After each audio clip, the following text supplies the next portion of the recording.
Aku Infanta Laura Liorento, putri dari Raja Ferdinand VIII dari Spanyol, dan ibuku Maria Cristina dari Sisilia.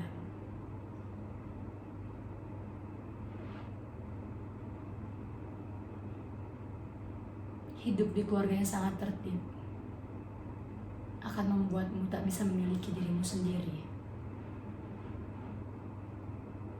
Sebab kau tak bisa membuka mata tanpa ada seorang pengasuh di sampingmu.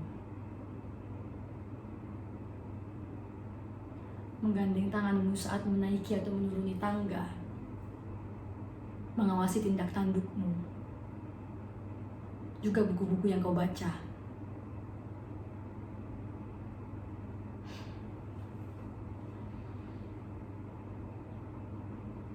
Begitulah sisi lain dari kehidupan keluarga kami yang penuh dengan kemeriahan.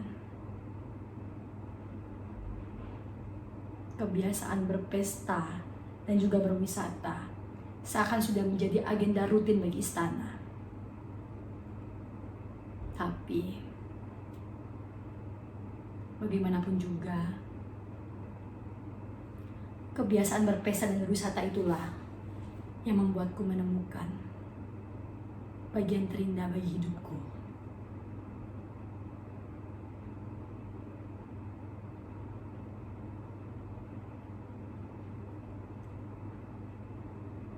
Saat itu usiaku 20 tahun. Aku berwisata ke Valencia. Tinggal di salah satu villa milik kami, Villa Marisela. Tak jauh dari pantai, tersembunyi di antara pohon-pohon jeruk. Aku sangat betah berdiam lama di depan jendela.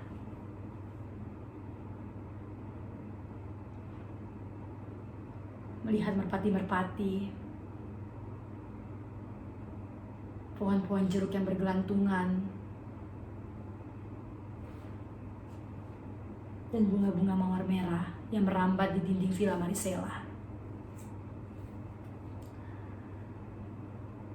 Hingga suatu ketika,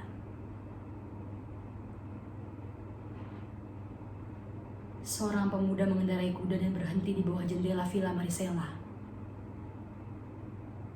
memandang ke arahku dan memberikan senyumnya yang sejuk.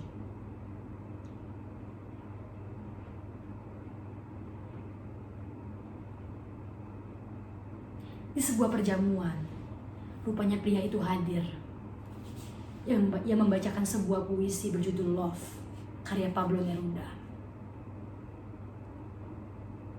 Aku seperti terserap ke dalam penampilannya. Ia melewati beberapa tamu dan tiba di hadapanku. Setelah membacakan puisi, ia memberikan setangkai bunga mawar merah kepadaku.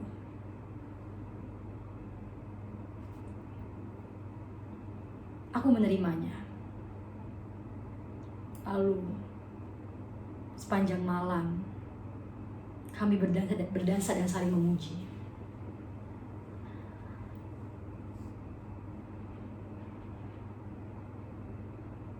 Selanjutnya, kami merencanakan pertemuan-pertemuan kami.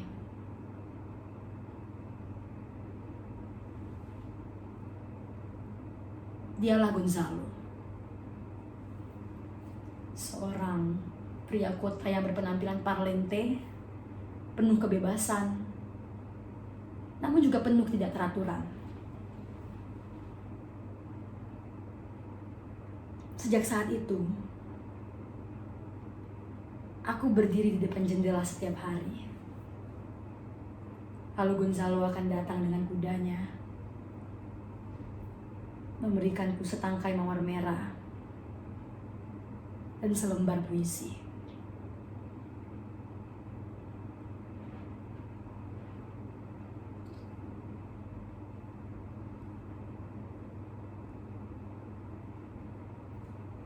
Aku suka pikiran-pikiran liarnya. caranya memandangku, caranya tersenyum,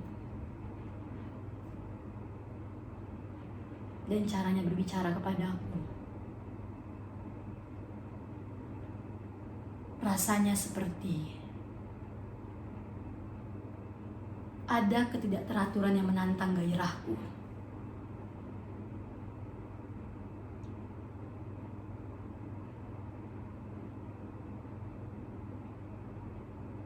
Maka pertemuan tersebut menjadi bermusim-musim. Berbagai alasan aku buat untuk menunda kepulangan. Aku seperti menemukan diriku kembali.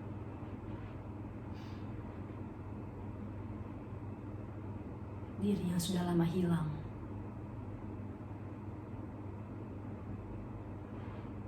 Tapi tak lama setelah itu, keluargaku menjodohkanku dengan seorang saudagar.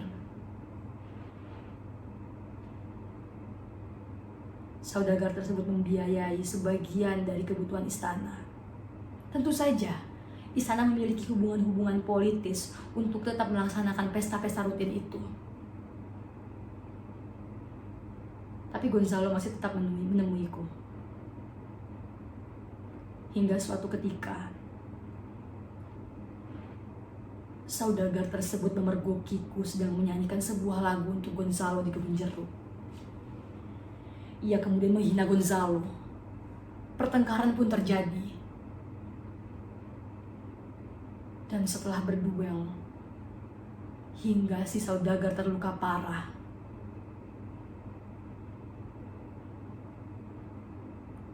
Gonzalo pergi.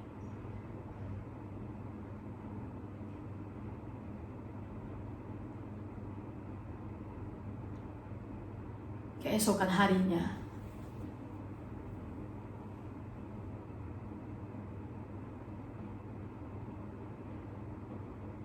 aku berdiri di depan jendela seperti biasa.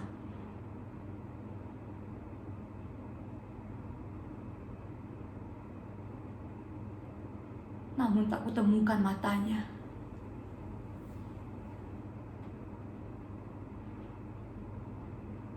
Berhari-hari, berminggu-minggu, berbulan-bulan, bahkan bertahun-tahun, Gonzalo tak pernah kembali.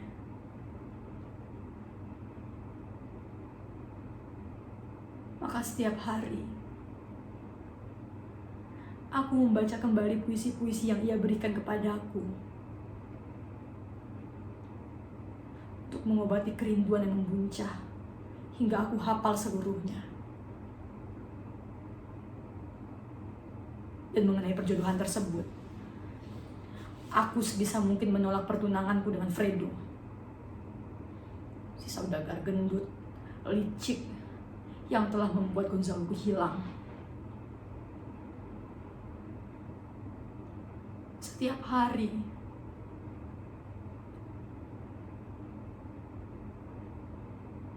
aku berharap Gonzalo akan datang kembali, membawakan selembar puisi dan setangkai bawang merah. Tapi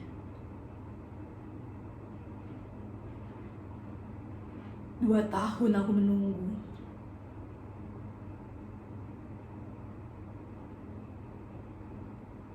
Aku tak punya alasan lagi untuk menolak Fredo.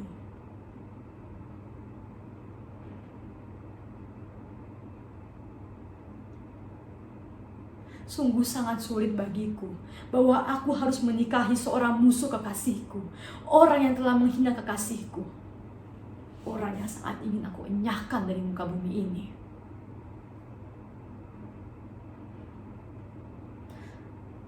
Bisakah kau bayangkan, terhadap orang yang seperti itu, aku harus melayani seluruh kebutuhannya, menemani tidur bagi malam-malamnya, serta memenuhi hasrat birahinya. Hari-hariku ku jalani Karena ingatan tentang Gonzalo masih melekat kuat di pikiranku. Juga puisi-puisi yang ia berikan kepadaku.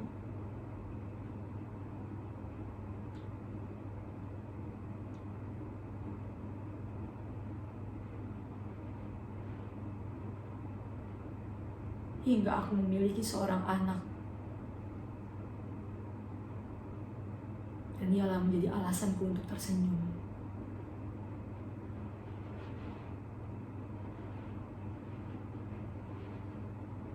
Waktu terus bergulir.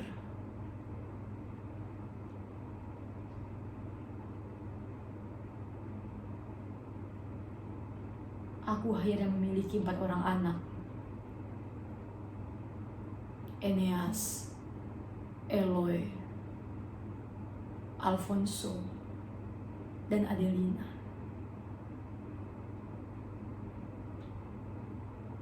Dan tiap hari aku membacakan puisi-puisi yang Gonzalo berikan kepadaku.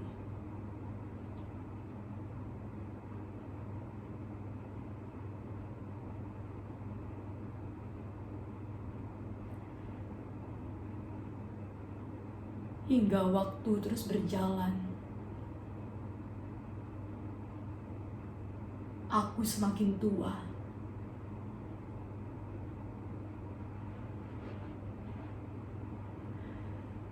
Pelan-pelan, aku kesulitan mengingat wajah Gonzalo.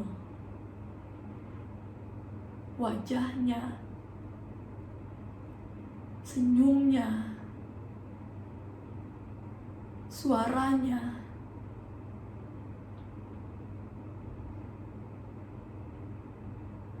Puisi-puisi itulah yang mengingatkanku bahwa Gonzalo pernah benar-benar ada.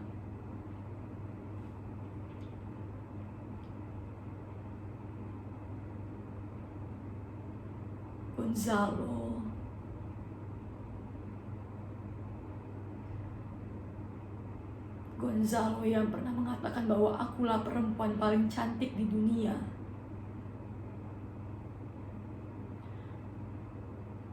Gonzalo yang menciumku di antara kebun jeruk. Gonzalo yang berlari-larian bersamaku di tepi pantai Mediterania dan memainkan harmonikanya di petang hari.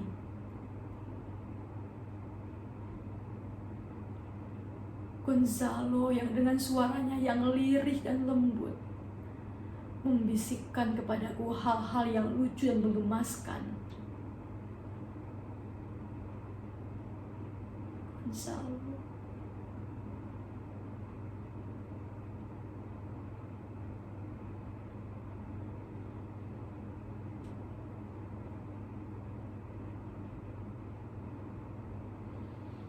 Kini semua anakku sudah memiliki keluarga. Suamiku wafat tepat seminggu setelah pernikahan si bungsu. Tak lama setelah itu, Berta pelayanku juga wafat. Ia lalu digantikan oleh anaknya Petra yang masih berusia 20 tahun. Dialah yang mengurusiku.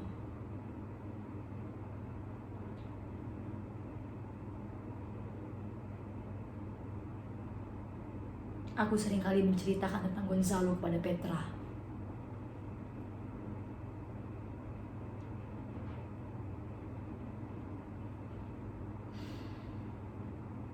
Hingga suatu ketika, Petra membawaku ke sebuah tempat yang ia yakini akan aku sukai. Ya, dia benar. Tempat ini mengingatkanku kepada Valencia. Aroma-aroma bunga mawar tersebut mengingatkanku pada Villa Marisela.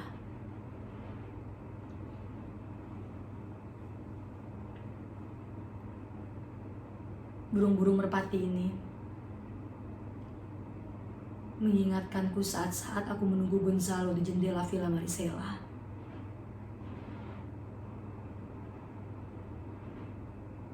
Aku hafal seluruh nama merpati-merpati di taman ini.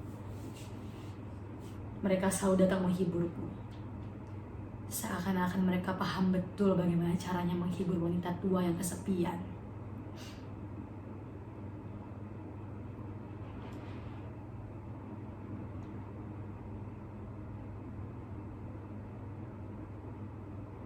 Tepat seminggu yang lalu, aku bertemu seorang pria tua. Namun dari caranya memandang,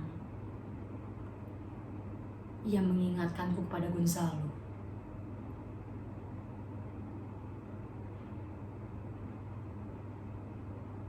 Awalnya ia datang dengan perangai yang buruk dan kasar. Ia marah-marah terhadap penjaga kebun karena ia tak mendapatkan bangku. Tentu saja, aku tidak sudi untuk membagi bangku kepadanya. Kemudian, lama-kelamaan, ia tampak kelelahan. Nafasnya satu-satu.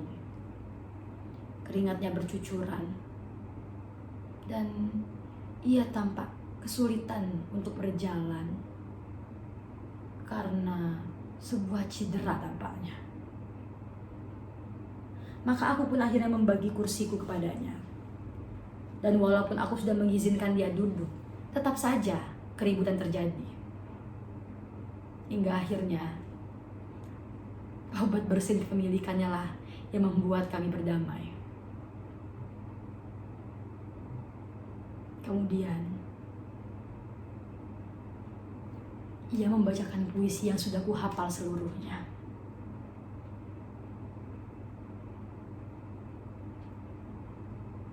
Ia juga tahu tentang Villa Marisela.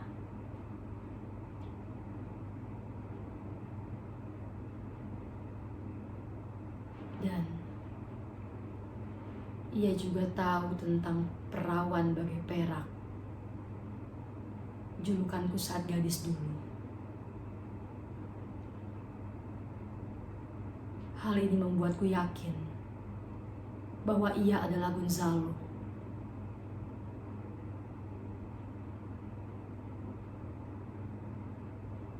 Ingin rasanya aku mengatakan bahwa perawan bagai perak itu adalah aku. Ingin rasanya aku peluk tubuhnya dan tak akan pernah aku lepaskan lagi.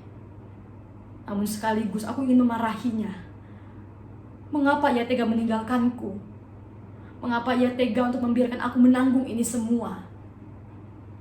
Ingin kupukil dia hingga tangisanku jatuh di dalam pelukannya.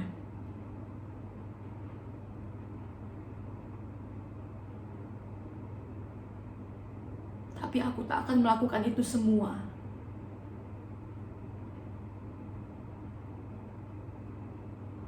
Tak akan. Ketuaan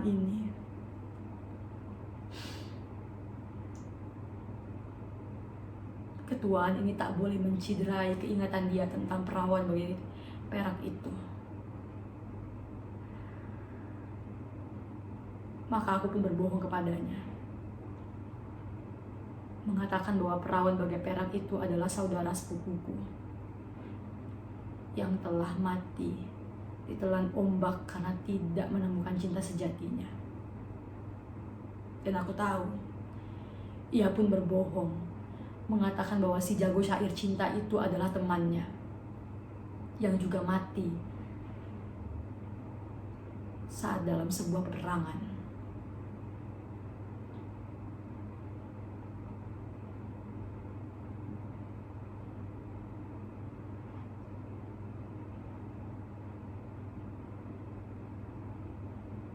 Sejujurnya, aku sangat kecewa karena ia berbohong kepadaku. Apa ia tidak pernah berusaha untuk mencariku? Apa ia tidak mau memaksaku untuk mengakui siapa aku sebenarnya?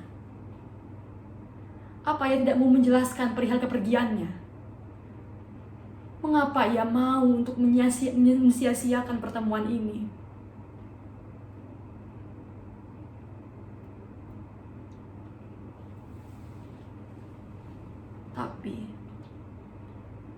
Tapi aku sadar betul,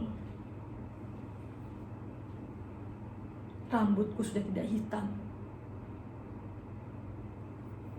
Kulitku sudah tidak kencang lagi. Mataku pun sudah tidak awas. Tubuhku sudah tidak tegak. Dan jemariku rentan bergetar.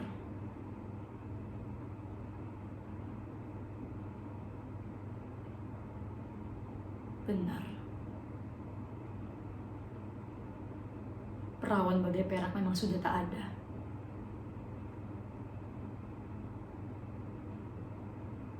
Benar. Kami memang tak boleh saling mengakui. Biarlah ia mengingatku sebagai perawan bagai perak yang berdiri di depan jendela dengan rambut yang terurai panjang hitam.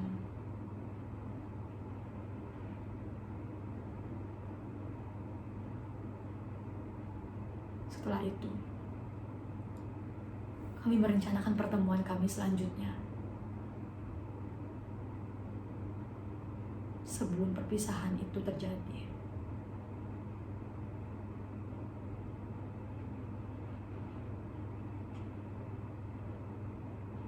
Kami berpamitan pulang dan pergi ke arah yang berbeda. Ingin sekali aku melihatnya lagi walau hanya sebatas punggung.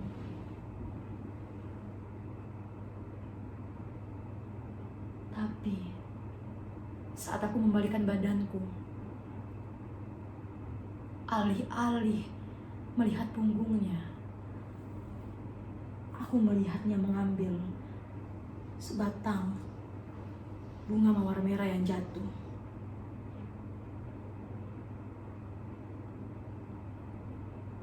Dan dari caranya memungut bunga tersebut dan memandang bunga tersebut, ia seperti merengkuh seluruh dirinya. Tak salah lagi. Dia adalah Gonzalo.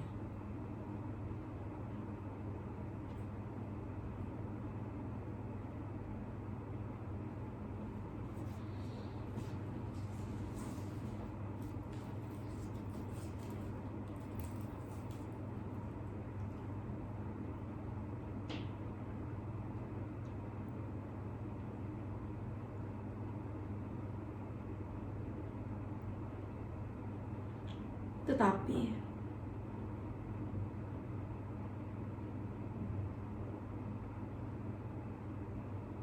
hari ini adalah kali ke-7 semenjak pertemuan itu.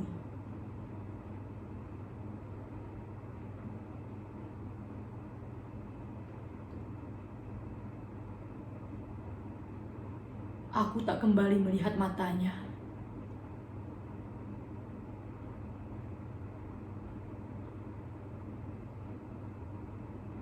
Barangkali